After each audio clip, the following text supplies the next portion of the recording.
नुकसान ये हो रहा है, कोई 10 बच्चे पैदा कर लेता है और 10 बच्चे पैदा करने के बाद वो गरीबी से बाहर नहीं हो पाता, क्योंकि भाई 10 बच्चे हैं।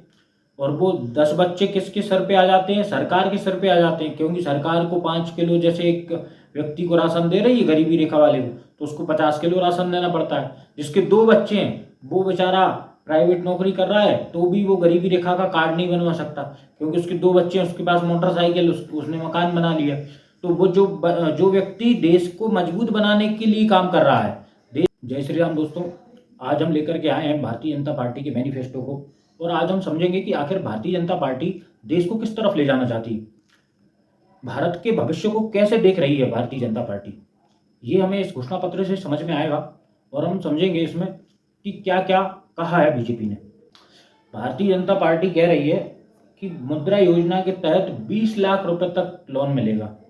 मतलब अभी तक क्या होता था, 10 लाख रुपए तक का सरकार की तरफ से गारंटी होती थी, तो 10 लाख रुपए तक लोन हम ले सकते थे मुद्रा लोन योजना में, जिसमें हमें कोई हमारी प्रॉपर्टी गिरवी नहीं रखनी होती थी या कोई गारंटी जैसी चीज़ हमारे लिए ज़रूरी नहीं थी। उसको अब बढ़ा दिया है, यानी 20 लाख कर दिया। ये बहुत अच्छी बात है। इसमें फ़ायदा क्या है? अगर किसी को लोन मिलता है, लोन मिलेगा तो वो रोजगार करेगा। लोन रोजगार के लिए ही मिलता है लोन, तो रोजगार करेगा तो वो ऑटोमेटिक गरीबी रेखा से बाहर आएगा, उसे एक रोजगार मिल जाएगा और हमारे देश से बेरोजगारी खत्म होगी। तो ये एक बहुत अच्छा पॉइंट है। रोजगार की तरफ ले जाने के लिए सरकार ने यहाँ पर मेहनत की है या कोशिश कर रही है। दूसरा, सरकार कह रही है कि 3 तरह के इंफ्रास्ट्रक्चर से मजबूत होगी भारत की नींव, यानी कि इसमें भी सरकार रोजगार की तरफ ध्यान केंद्रित कर रही है। और फायदे वाली बात इसमें यह है, जब इंफ्रास्ट्रक्चर का काम होता है देश के अंदर तो एक बहुत बड़ा रोजगार निकलता है, और जो बेरोजगारी है देश के अंदर वो यहाँ पर कम होती है। ये जो फ्री की योजना सरकार चला रही है, इसको बंद करके सरकार ये जो लोन देने वाले जैसे कदम है या इंफ्रास्ट्रक्चर वाले काम है, ये बहुत अच्छे होते हैं उनकी तुलना में, क्योंकि सरकार का पैसा भी इन्वेस्ट हो जाता है और सरकार पे वापस भी आने के चांस रहते हैं और सरकार भी घाटे में नहीं जाती।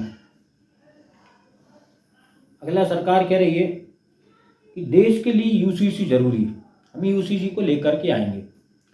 तो भैया, ये यूनिफॉर्म सिविल कोड आखिर क्या है? समान नागरिक संहिता। हमारे देश में बड़ा हल्ला हो रहा है कुछ सालों से यूसीसी को लेकर के। तो क्या है ये यूसीसी, इसको आज हम समझेंगे। इसमें क्या हो रहा है कि सभी धर्म के, मजहब के लोगों के लिए एक ही कानून होगा, समान नागरिक संहिता। मतलब चाहे वो हिंदू हो, सिख हो, ईसाई हो, मुस्लिम हो, वो जैसे कोई 4 शादी कर लेता है, कोई 2 शादी कर लेता है, कोई 10 बच्चे पैदा करता है, कोई 2 बच्चे पैदा कर पाता है, तो ये सब समान हो जाएंगे। ये सब भैया, आप इतनी ही शादी कर सकते हो, चाहे आप कितने ही किसी भी धर्म के हो, किसी भी मजहब के हो। आप जो है तलाक की प्रक्रिया आपकी ये रहेगी, चाहे आप किसी भी धर्म के हो, किसी भी मजहब के हो।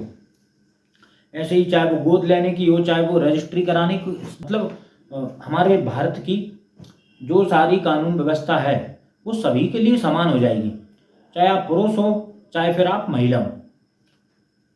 तो ये बहुत ज़रूरी है, क्यों? इससे देश का नुकसान हो रहा था, ये अभी लागू नहीं है तो इसमें नुकसान ये हो रहा है, कोई 10 बच्चे पैदा कर लेता है और 10 बच्चे पैदा करने के बाद वो गरीबी से बाहर नहीं हो पाता, क्योंकि भाई 10 बच्चे हैं। और वो 10 बच्चे किसके सर पे आ जाते हैं? सरकार के सर पे आ जाते हैं, क्योंकि सरकार को 5 किलो, जैसे एक व्यक्ति को राशन दे रही है गरीबी रेखा वाले को, तो उसको 50 किलो राशन देना पड़ता है। जिसके 2 बच्चे हैं वो बेचारा प्राइवेट नौकरी कर रहा है तो भी वो गरीबी रेखा का कार्ड नहीं बनवा सकता, क्योंकि उसके 2 बच्चे हैं, उसके पास मोटरसाइकिल, उसने मकान बना लिया। तो वो जो व्यक्ति देश को मजबूत बनाने के लिए काम कर रहा है, देश की फिक्र है उसे, देश की चिंता जैसे है, वो 2 बच्चे पैदा करता है, और 2 बच्चे पैदा करता है तो उसे कोई लाभ भी नहीं मिलता योजनाओं का, क्योंकि भाई वो गरीबी रेखा में नहीं आता है, वो नहीं बनवा सकता गरीबी रेखा का कार्ड। और जो 10 बच्चे पैदा किए हुए हैं, ये गरीबी रेखा का कार्ड बनवा के सरकार की सभी योजनाओं का पैसा यहीं जा रहा है। तो ये बहुत ज़रूरी है, यूनिफॉर्म सिविल कोड। आगे बढ़ते हैं हम। सरकार कह रही है कि 10 साल में गरीबी से बाहर आए 25 करोड़ लोग। तो इसका जो सबसे बड़ा मूल कारण अगर आप देखेंगे ना, तो वो ये है कि सरकार ने जो डीबीटी वाला जो प्रोग्राम स्टार्ट किया है, ये डीबीटी वाला जो सिस्टम है, ये इसमें सबसे बड़ा कारगर है। क्योंकि सरकार पहले भी कई बार सरकार ने गरीबों के लिए कार्य किए, लेकिन वो सफल नहीं हुए। क्यों नहीं हुए सफल? क्योंकि आपने राजीव गांधी के विषय में सुना ही होगा कि वो कहते थे कि हम 1 रुपये भेजते हैं तो 15 पैसे पहुंचता है। तो भैया 85 पैसे कहाँ चले जाते थे? यानी 85% पैसा भ्रष्टाचार के द्वारा निकल लिया जाता था। लेकिन अब वो सिस्टम बंद है, अब भ्रष्टाचार नहीं हो सकता है, क्योंकि 6,000 रुपये सरकार ने डाले हैं। मोदी जी ने 6,000 रुपये वहाँ से डाले तो 6,000 रुपये ही किसान के खाते में आते हैं। या मध्य प्रदेश में लाडली बहना योजना चल रही है, सरकार 1,250 रुपये डालती है तो 1,250 रुपये ही हितग्राही के खाते में आते हैं, या लाडली बहना हो या किसान हो, जो भी होता है उसके खाते में पूरा पैसा आता है।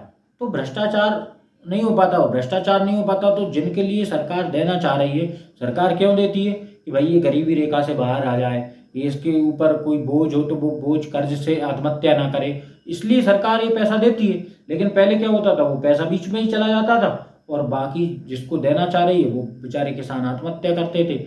लोग जो कहते हैं ना, हम आधार कार्ड लिंक करा रही है सरकार, बैंक से लिंक करा रही है, गैस एजेंसी से लिंक करा रही है। अब जैसे गैस एजेंसी में हम लिंक करा दिया हमारा आधार कार्ड, तो हमारी जो सब्सिडी है वो सब्सिडी सरकार ने 303 रुपये डाली तो 303 ही खाते में आते हैं, बीच में कोई नहीं खा सकता पैसे।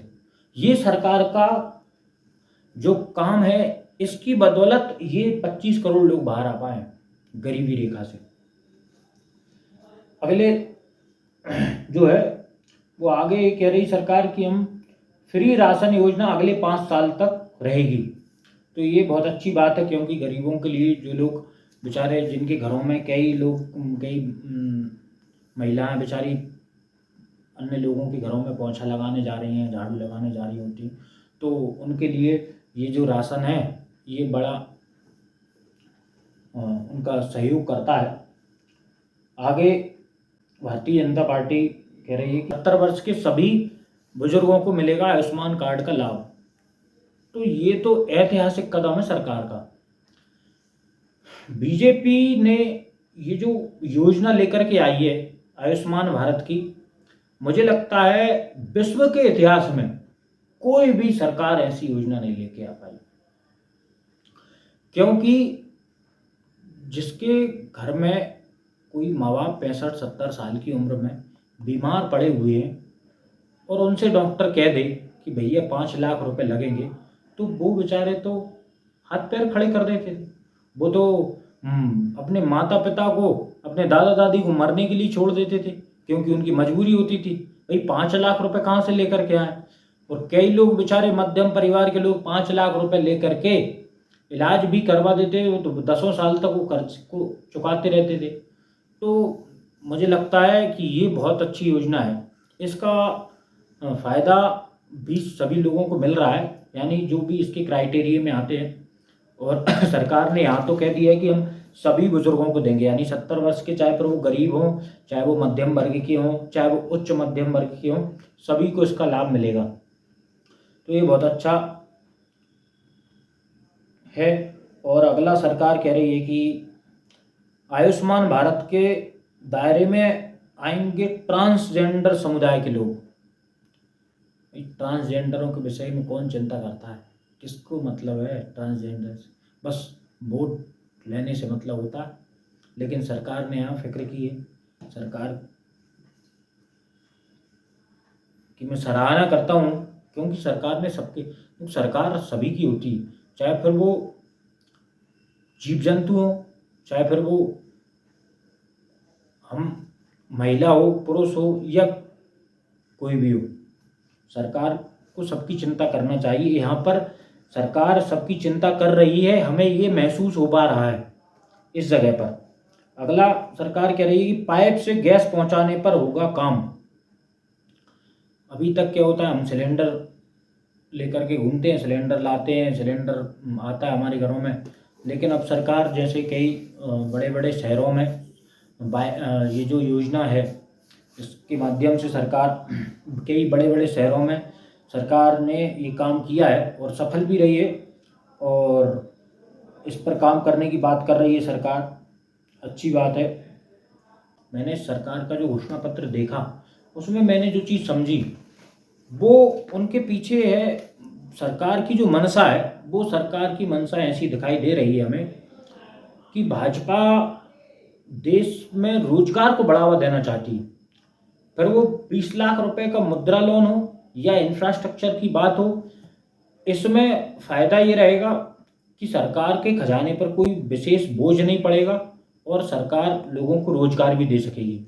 और मैं समझता हूँ कि ये जो फ्री की योजना जितनी सरकारें चला रही हैं ना कोई भी स्टेट में, ये बंद करके सरकार को ऐसे ही योजना लाना चाहिए जिससे लोगों को रोजगार मिले। लोगों को निकम्मा नहीं बनाना चाहिए।